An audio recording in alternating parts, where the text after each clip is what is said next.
everybody. Thanks for being here today. What a great turnout. North Temple's been one of the most important streets in Salt Lake City since it was created. It's the main street of this community, north and south. It's got amazing businesses. Thank you, Lucy, for being here today on behalf of Red Iguana. But there are incredible businesses, culture, and communities that flank North Temple and always have. But it needs our help. And it needs the attention not only of the neighbors, the business community, and the city that it's in, but of our partners with our Downtown Ambassadors program, who do an incredible job in our city's downtown, and as I've said for a long time, need to be expanded into other parts of the city. So this new expansion onto the North Temple corridor with 6 new ambassadors joining the broader ambassador team is what we've been waiting for, and it's going to make a tremendous difference here on North Temple. It's part of our continued investment as a city in the Downtown Ambassador program. Of course, our partners at the Downtown Alliance, who run and coordinate all of these efforts. Thank you, Dee Brewer, for being here. These 6 ambassadors have been hired specifically to serve here on North Temple, and we need them. You'll hear from Lucy Cardenas in just a moment about more of that. And the program also comes, this expansion rather of the program comes at a time when our Salt Lake City Police Department's bike squad has been doing a tremendous job here. Those folks are there and back, and I'd like us all to give them a round of applause right now. Chief Brown is going to tell you a little bit more about the efforts of our bike squad and what they've been doing on North Temple lately. These efforts on behalf of Salt Lake City are one of many efforts, but a tangible one that show our effort to more equitably distribute our funds, our resources, and our priorities to balance Salt Lake City. And our West Side needs much of this love, support, and help. We're here today to celebrate that with the expansion of our Downtown Ambassador program. You're going to hear next from Councilmember Andrew Johnston, Salt Lake City Police Chief Mike Brown, Lucy Cardenas, owner of Red Iguana, and Dee Brewer from our Downtown Alliance.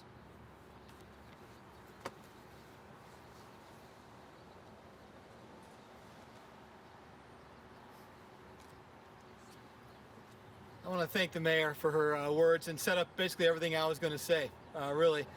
I appreciate the Downtown Alliance for their work downtown at the core and for the ambassador program, and moving it out here to North Temple is a significant step. It really is. For the last 9 months or so, business owners and residents, folks who are living on the streets and the motels, city leaders, state leaders, county leaders, myself have all met down here on Friday afternoons at 4 o'clock, just around the corner and moving around, to talk about North Temple and what's happening here, what we think can happen here, what we need to happen here. And these folks have worked very, very hard. I need to say specifically, the business owners and the residents here for a number of years have worked tirelessly. They have their neighborhood watch they've worked on. They've done cleanups on a weekly basis on some cases on these streets. They've been putting their heart and soul into their businesses and their properties. Those who visit here have been helping. They've worked very hard at this, and to have more support from the city now is a great step for us. And I can't say enough about the police department as well. And the mayor pointed them out, but the bike squad meets with us on Fridays.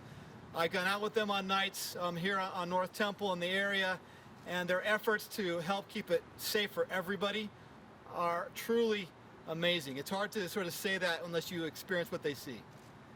The other piece I'll bring up is that in the next few months and year particularly, you will see a lot of new development happening along this particular 3-block stretch of North Temple. For a number of years, the property's been bought and sold by a number of people. Folks have been thinking about plans to develop for housing and commercial for a long time, and a number of those are coming to fruition now. And there's a lot of fear that that'll lead to displacement of folks who have lived here for a long time. That's legitimate. We need to work together to ensure that doesn't happen. We need housing for everybody. We need it here, we need it everywhere in the city. But we also need to make sure that we're paying attention to those who are currently living here, who are renting in motels because that's where they can afford. For the business owners who've been here for decades, who as prices go up may be more difficult. This is a job for the city and for everyone involved to come down and support them, to be a part of the solution long term. We can make things happen in a very positive way here, but it's going to take all of us thinking a new ideal of this. It can't just be about getting more people in, cleaning it up, and not worrying about where folks go. I commit personally to ensure as much as I possibly can to ensure there is housing here that's affordable. The businesses who want to stay here can stay here. And new businesses can come in, local businesses for folks who are living and working and spending their lives here. We have kids who are living just on the south side of North Temple who walk when schools reopen to Jackson Elementary, a block north of us here. We want to make sure there's a place for them as well. This should be an inclusive place for everyone on the west side. So this is a great day to start that beginning in the springtime. I'll turn it over to Chief Brown.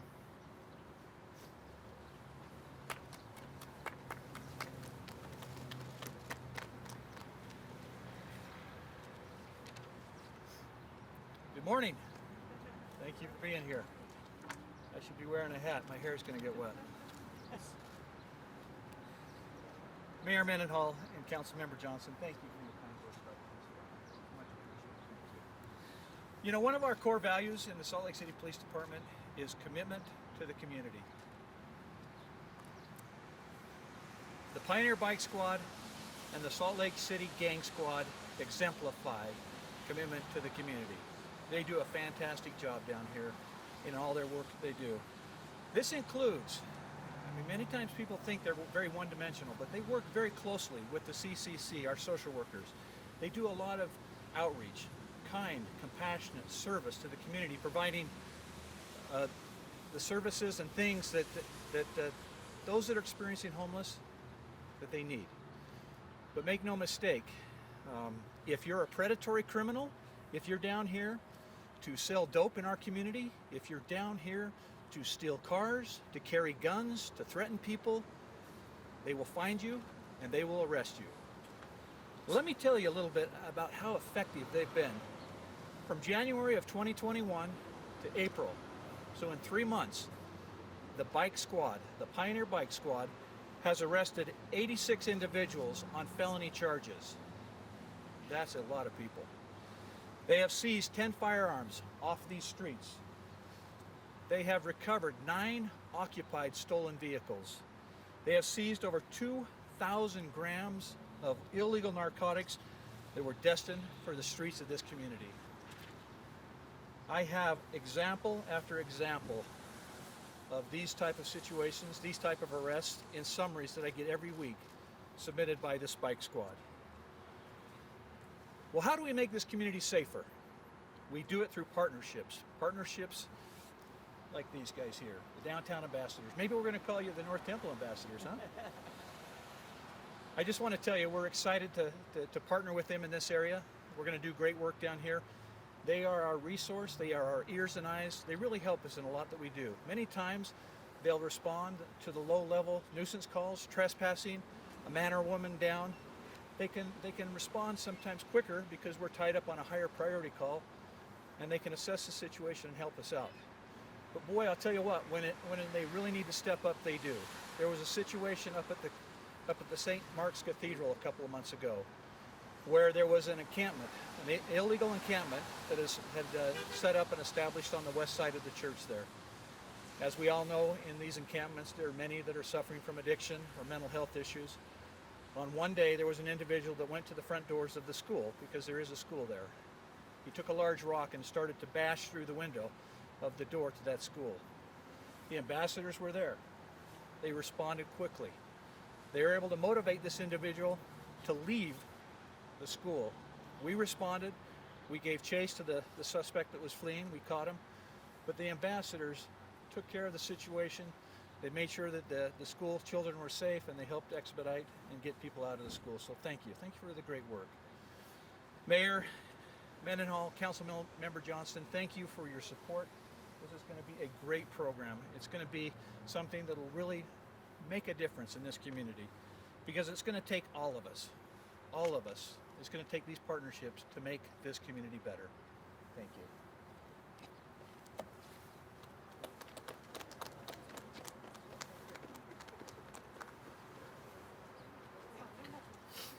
Good morning. I'm Dee Brewer with the Downtown Alliance.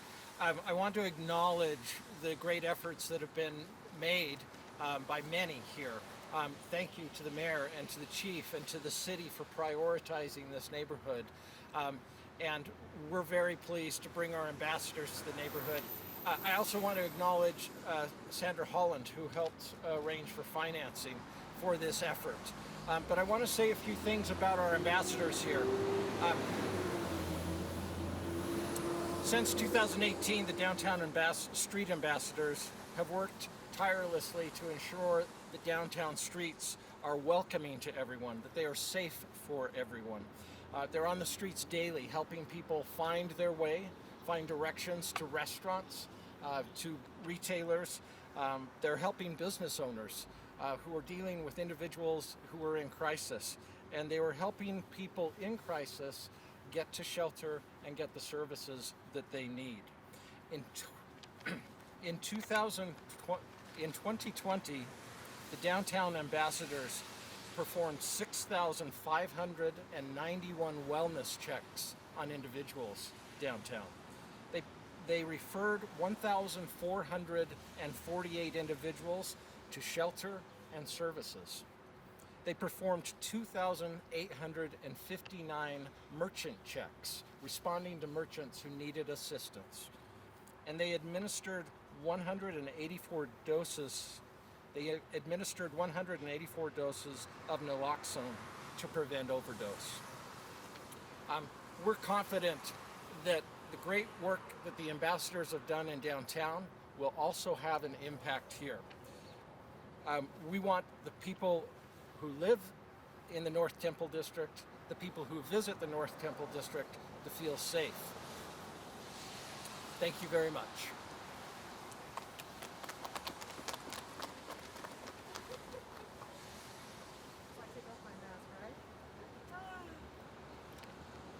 Hello everybody. To make sure my hat's on.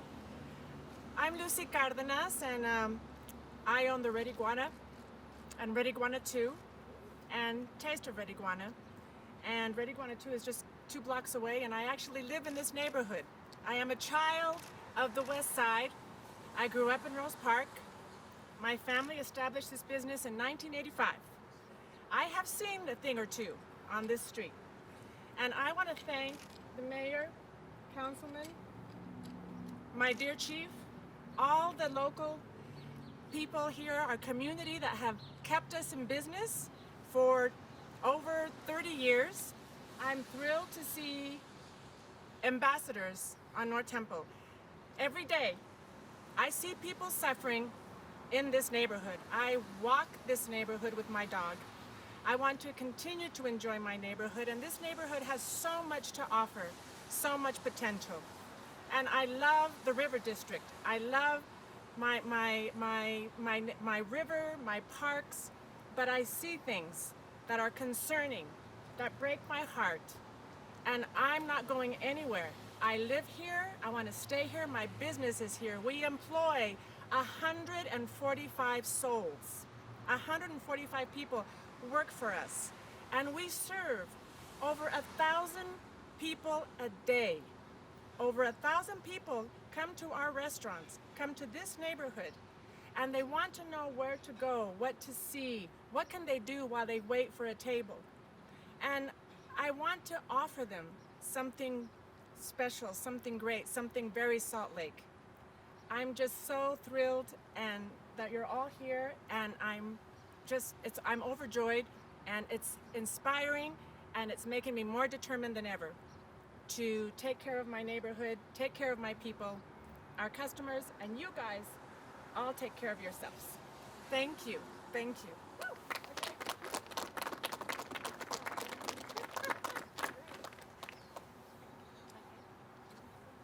Any questions for anybody? What's the plans, the development plans? I mean, you talked about a kind of a plan here, or program, or something like that. You mean from a city perspective, Yeah, or from the the private development that's A happening? little bit of both, yeah.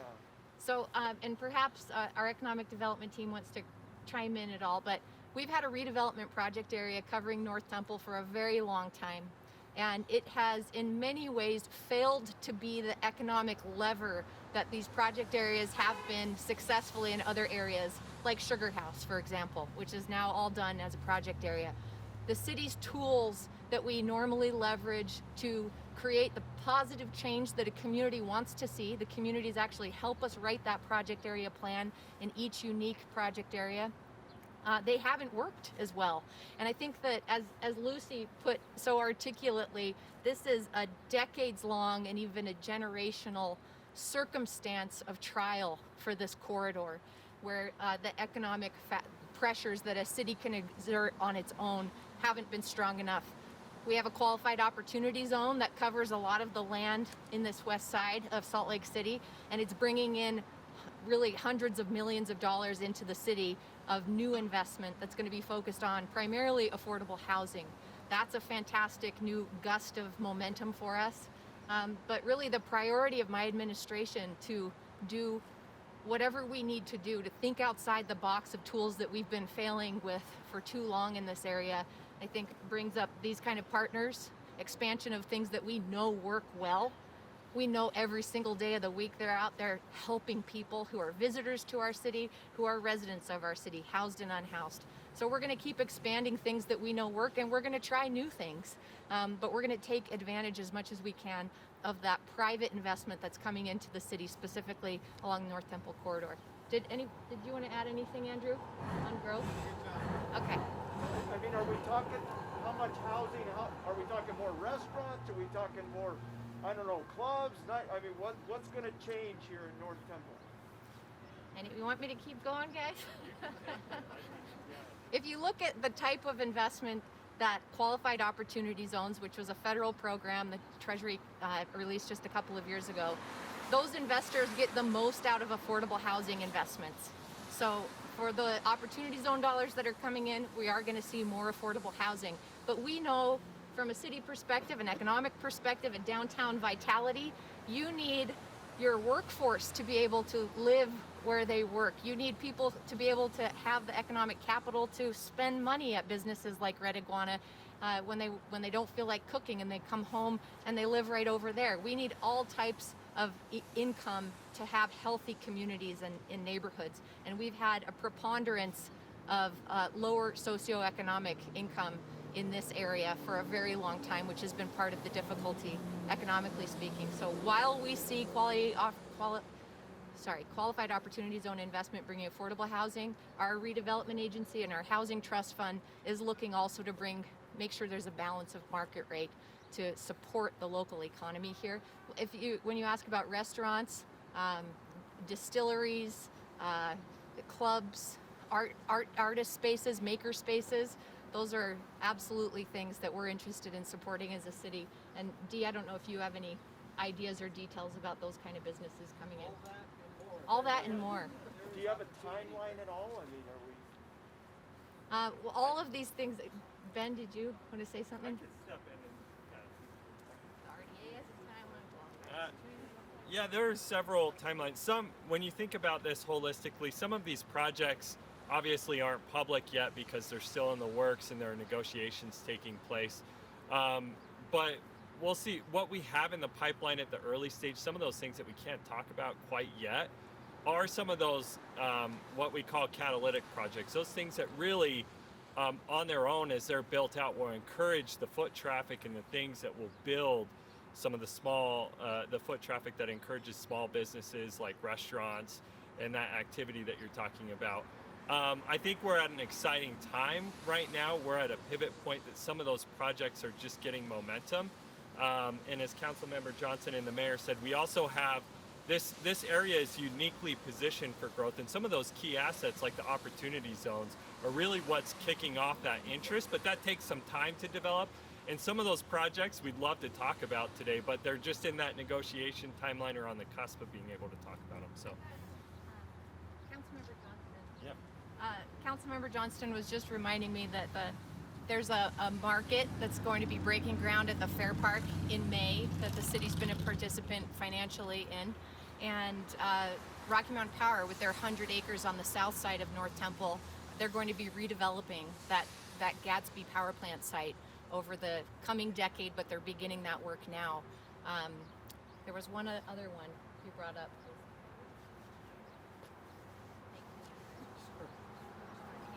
I think it's unique to have a tracks line with so much infill that's open. We have vacant lots, and so what you'll see coming up is the intersection of the Jordan River and North Temple could be a phenomenal development area for a lot of things. The Fair Park sits there, and that's where that market's going to be coming right off the Fair Park station. You'll see Rocky Mountain Power with their 100 acres just on the west side of the river developing the frontage on North Temple, and then the state's vacant white ball field right there is also plans for development. And so this is all zoned transit oriented. So you'll see a lot of commercial on the first floor and residential above it. Mixed use, live where you work, folks can commute in and out. A lot of the state offices are here. This is really extension of downtown. It's just never been thought of that way. Everything here is the same you'll see downtown. It's just you have the opportunity to build new or redevelop or retain old buildings. This is also a historic district over here by the Fair Park. And we don't really realize that a lot because we've forgotten about a lot of these things. But if you look at some of the businesses, the buildings, there's some historic stuff here. There's some new stuff that can come in. That could be a really unique place. And I think the investment is coming very shortly. Chief Brown, you mentioned the bike squad. Will there be an increased police presence here now that we're focusing with the downtown ambassadors? Will we see more police out here? Right now, that bike squad, this is their assignment. Their assignment is basically the Rose Park, Glendale areas, the North Temple corridor. But as far as additional officers, no. But these will be a force multiplier. This will help exponentially help us in the work that we're doing. So, not new officers, more downtown ambassadors. Now, some of the language you use, you mentioned targeting predators here. I think that community activists have kind of seen this as an extension of Operation Rio Grande. Do you see this the same way? No, I don't see that at all. I mean, they go after those individuals that are selling dope, that are carrying guns, that are committing assaults. That is who they target as far as those that are preying upon maybe the vulnerable in this community. So no, I don't. Sorry, how many are in your bike squad? I'm sorry. I'm sorry, there are 4 bike squads, 4 bike squads. but there are 5 in each squad. There's the Pioneer Bike Squad, there's the Downtown Central Bike Squad, there's a Liberty Bike Squad, and there's a Park Bike Squad. And how many ambassadors will you have, probably? 6. How many? 6. They have 6. Yeah, I'm here in North Temple. I just have a question. Is the bike squad just going to be doing North Temple, or do they plan on going behind, like where the fairground is? Yeah, no, they work the whole west side. That is their area, but they focus a lot here on North Temple. Okay, because I'm right behind the fairgrounds. My home's there, and I just have a hard time with I have a hard time with my kids going to school because they can't walk to school without finding needles or things on the ground. I don't let them walk to school anymore because of that. Is there any plans to help clean up like 3rd North and areas behind North Temple? Because, I live here my whole life and I ain't having to worry about my kids. So I would like to see more police activity back in that area. I've called the police myself before when I see a crime, and they show up maybe like an hour later after they're already gone, and it's disheartening to me. Sorry, I just wanted to know. Thank you. Sorry. I feel for you. Yeah. I got kids who walk to school too, and that is a terrifying prospect. You're why we're doing this. I want you to stay in this neighborhood. I want your kids to feel safe here, and I want them to be able to put their roots down here and to thrive. So, it's a hard conversation in the last year to talk about police staffing and the numbers, and there's not a police department in the state of Utah that's had the kind of pressure that our police department has. With about 300 protests over the course of June since last year, and a lot of it directed at them. And we've lost some officers who don't want to necessarily work in the department that has borne the brunt, but we want to serve you, and our officers want to serve you, and they want to be able to show up when you need them, not an hour or more later. So we're having those hard conversations because we have to for you. and for all the residents who deserve an answer when you call 911. And that's about having enough officers to respond to the real needs of our residents and our businesses here in the city. So we need more officers. We just graduated a class of about 10 2 weeks ago, and we're going to keep working with our city council to make sure that our department has enough funding to have enough officers to make sure your neighborhood's safe. But we know policing isn't the way to solve and fix things all by itself. So having these kind of partners in here who can be at the ground level and they literally walk around, you know, that's why Bike Squad makes such a huge difference. When you get people out of their patrol cars and they're on the street, they're hearing it, they're seeing faces, they're going slow enough to know the neighborhood. So I hope maybe you'll even meet some of these bike patrol guys who are standing there behind you, get to know them, tell them where your house is at, and you'll see them ride around. They're in the neighborhood. That would be great. But thanks for your bravery and talking and showing up here today. Anybody else before we wrap? Yeah, concerning people's immediate needs to life. Hi, Carl. Hey, I'm wondering, is there a safe zone that people can be, or put a moratorium on camping until there is housing for everybody? A moratorium on camping is actually on the books, but we don't exercise that law right now, which is why people are camping just a few blocks from here. I think some of you probably want to have an interview with this great resident, but we'll wrap it up there. Thanks for coming out today.